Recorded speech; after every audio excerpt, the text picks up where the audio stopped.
Dans le troisième épisode du documentaire sur les 800 ans de présence franciscaine en Terre Sainte, retour sur les célébrations à Jérusalem pour les frères de la Custodie.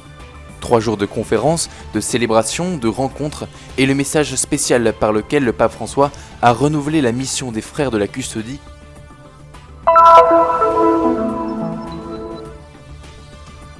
Ils sont venus des États américains frappés par les ouragans. 40 pèlerins, certains chevaliers et dames du Saint-Sépulcre, se sont rendus en Terre Sainte pour redécouvrir leur foi. La fête des franciscains et des chrétiens dans la ville de Jésus, une histoire ininterrompue attestée par l'archéologue et des pierres vivantes.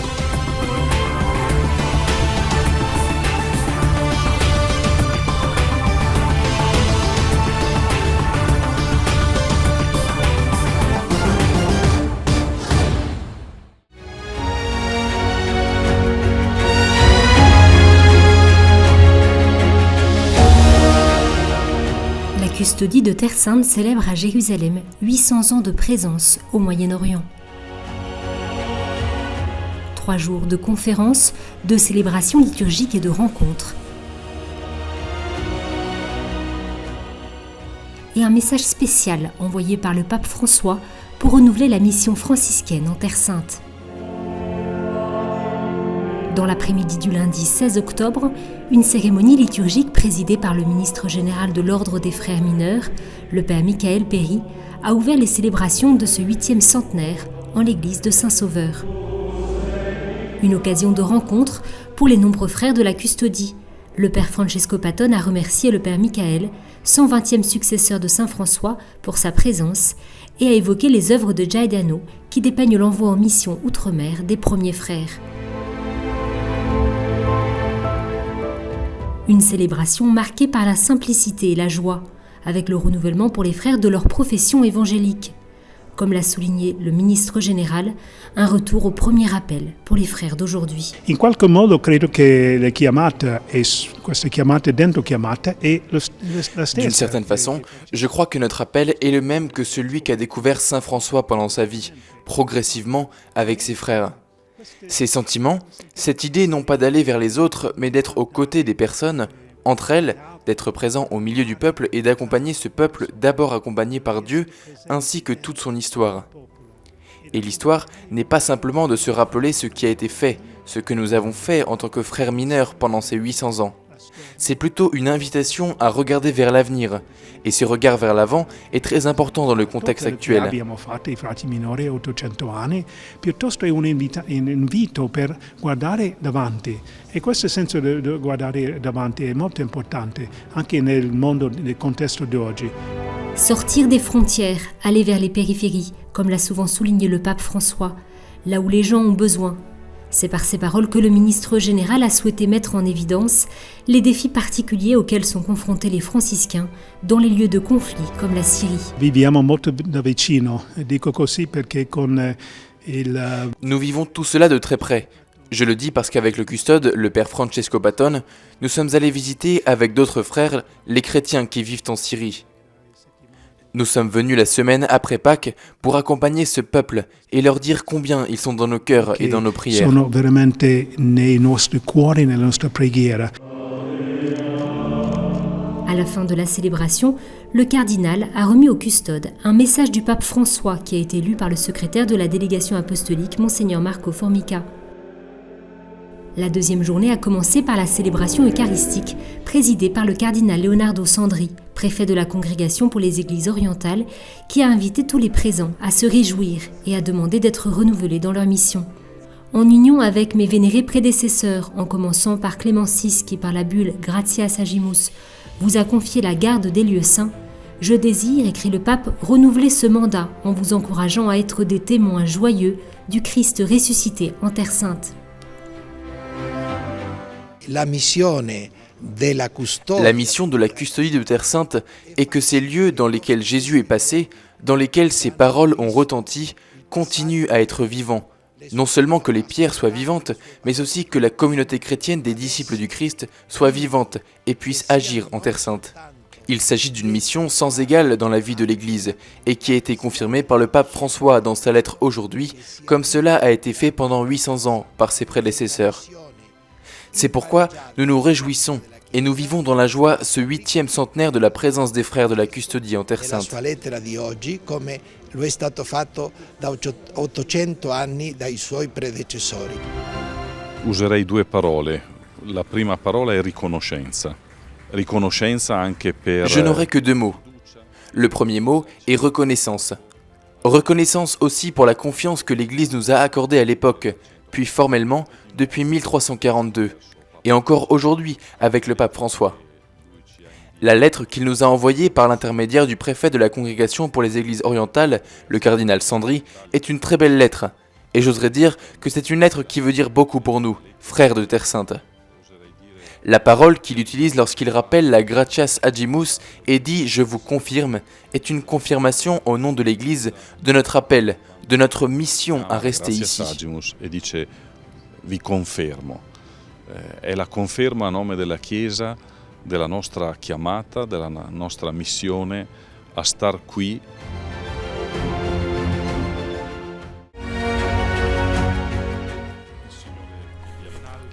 Un cycle de conférences a été inauguré par le cardinal Leonardo Sandri. Le préfet de la Congrégation pour les Églises orientales a offert une réflexion passionnante sur le charisme et l'origine de la mission franciscaine dans les pays d'outre-mer. Dans son discours, il s'est adressé aux représentants des différentes églises, aux autorités civiles, au corps diplomatique et au public avec ces mots. Je suis heureux de pouvoir vous saluer en ces jours de fête et de renouveau pour l'avenir de la présence franciscaine en Terre Sainte. La journée s'est poursuivie avec la contribution de nombreux orateurs prestigieux qui ont pris le micro pour aborder différents thèmes. Le professeur Filippo Seda de l'Université pontificale Antonianum a commencé le premier en mettant l'accent sur le chapitre de 1217 et sur la figure du frère Élie de Cortone, nommé par saint François Premier ministre de la nouvelle province d'Outre-mer. Le professeur Giuseppe Ligato, historien des croisades, a abordé la même période historique en se concentrant néanmoins sur la ville d'Acre, celle qui fut la capitale des croisés, un contexte multiculturel et complexe, nécessitant l'activité pastorale des franciscains. La soirée se termina par un voyage virtuel en Syrie, grâce à l'intervention du professeur Emmanuel Main, historienne de l'époque hellénistique et romaine. Le professeur a présenté le fruit d'un travail minutieux de catalogage qui, à partir de plus de 10 000 documents photographiques réalisés récemment par 3 frères de la custodie, a permis d'identifier plus de 300 sites archéologiques. La journée de mercredi a commencé par une messe célébrée par le vicaire général de l'ordre, le frère Giulio César Bunader, avant d'être consacrée à l'art et à l'archéologie. Le professeur Don Lorenzo Capelletti de l'Université pontificale Antonianum a présenté un exposé passionnant sur les fresques de Giotto situées dans la basilique supérieure de Saint-François à Assise, dont une représentation est exposée à la curie custodiale. Ce fut ensuite le tour du frère Eugenio Aliata, directeur du musée archéologique du SBF, qui a parlé des vestiges du monastère franciscain de Sion, situé à côté du Cénacle, puis du professeur et frère Narcisse Climas, qui est revenu sur les premiers couvents franciscains du Moyen-Orient. Monseigneur Pierre Battista Pizzaballa, administrateur apostolique du patriarcat latin de Jérusalem, a également assisté à l'événement. En Terre Sainte depuis 28 ans, dont 12 ans en tant que custode, Monseigneur Pizzaballa a souligné l'évolution de la réalité sociale locale au fil du temps.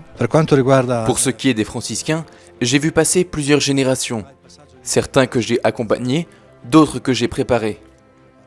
Je vois tant d'enthousiasme, ce désir de toujours servir ces terres avec la même passion. Leur service, quant à l'identité de cette Église, est important. C'est l'Église où tous les chrétiens, en tant que tels, sont nés. Leur service aux fidèles locaux, aux paroisses, dans les écoles, dans les différentes activités, le service aux pèlerins, font partie de l'identité de cette Église. Et je crois que sans la présence franciscaine, cette Église serait très pauvre. La plupart des choses que nous voyons, nous leur devons aussi à eux. Nous sommes tous au service de l'Église, et nous sommes là où l'Église nous a appelés. Et être au service de l'Église à Jérusalem est toujours une grâce. Les mots qui me conviennent sont surtout des remerciements à tous les frères qui sont passés par la custodie, témoins du Christ, certains même au prix de leur vie et de leur sang. Ce sont ensuite des paroles d'encouragement pour l'avenir, afin qu'ils continuent cette mission en tant que disciples du Christ. partout dans le monde, la même créativité évangélique. Sta realizzando adesso in ogni singolo frate che si À travers chaque frère ici présent, comme pour tous les chrétiens et tous les autres qui vivent ici et qui font un chemin dans la foi, se réalise aujourd'hui un chemin vers l'humanité.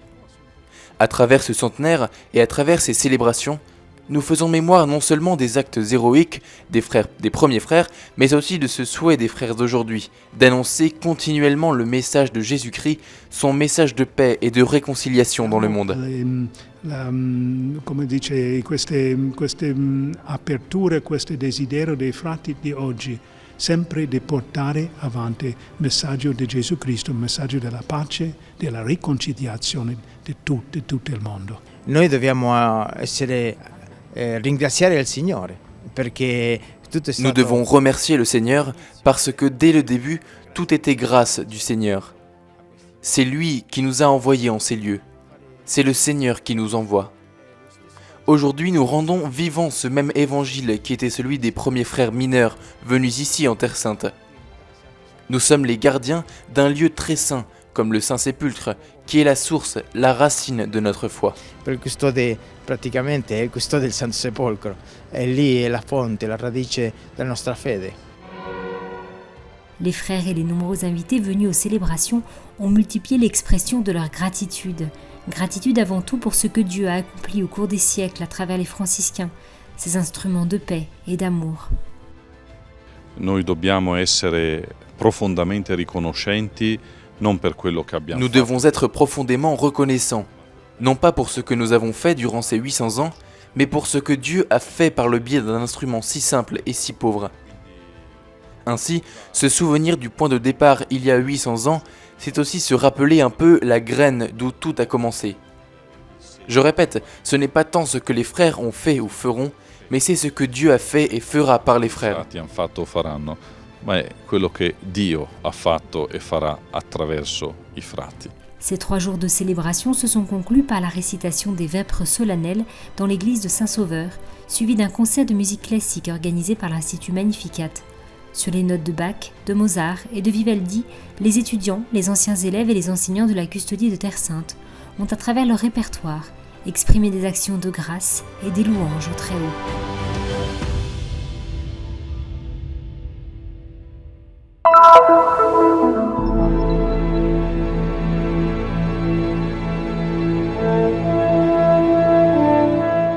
Un chemin de l'ombre à la lumière. Voici la métaphore qui a scandé le voyage de ces 40 pèlerins américains venus des États-Unis jusqu'en Terre Sainte. Guidés par Monseigneur James Tomayo, premier évêque du diocèse de Loredo, une ville située à la frontière avec le Mexique, les participants de différentes villes, États et âges ont pu voir et toucher les lieux de la Bible.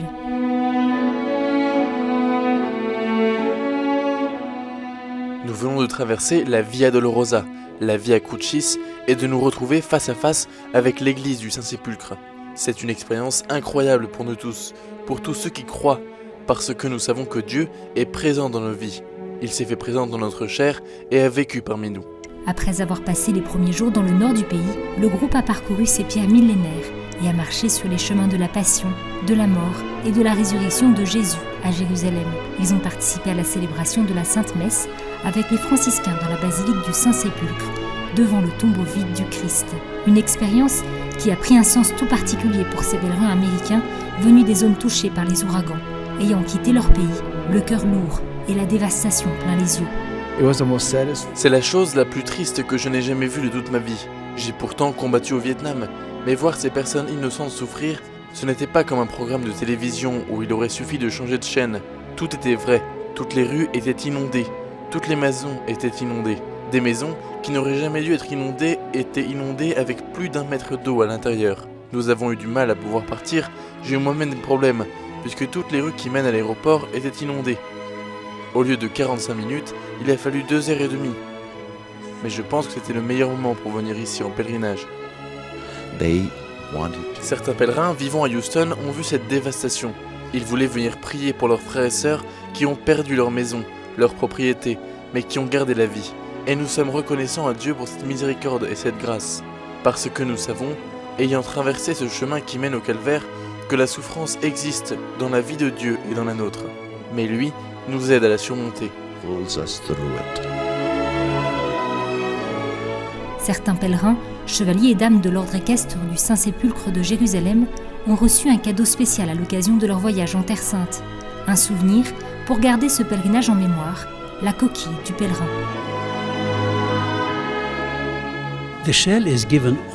La coquille n'est remise qu'aux chevaliers et dames qui sont venus visiter la Terre Sainte. Elle dit exactement ce que nous sommes. Nous sommes les veilleurs de Jésus. Nous sommes en union avec Jésus, le Seigneur, et nous sommes attachés à sa maison ici en Terre Sainte. C'est la chose la plus importante. So this is what you are.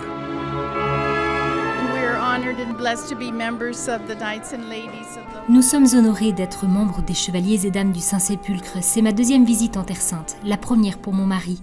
Mais c'est toujours un voyage plein de grâce. Venir ici et voir les lieux où vivait notre Seigneur et partager l'histoire de la Terre Sainte avec nos 3 fils, puis avec nos familles chez nous.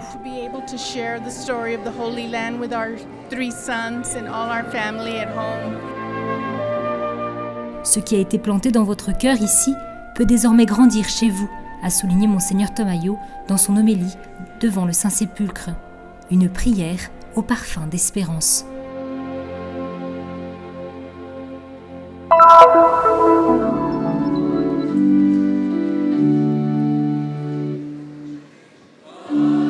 Le centurion qui demande la guérison de son serviteur, le paralytique descendu du toit, la belle-mère malade de Saint-Pierre.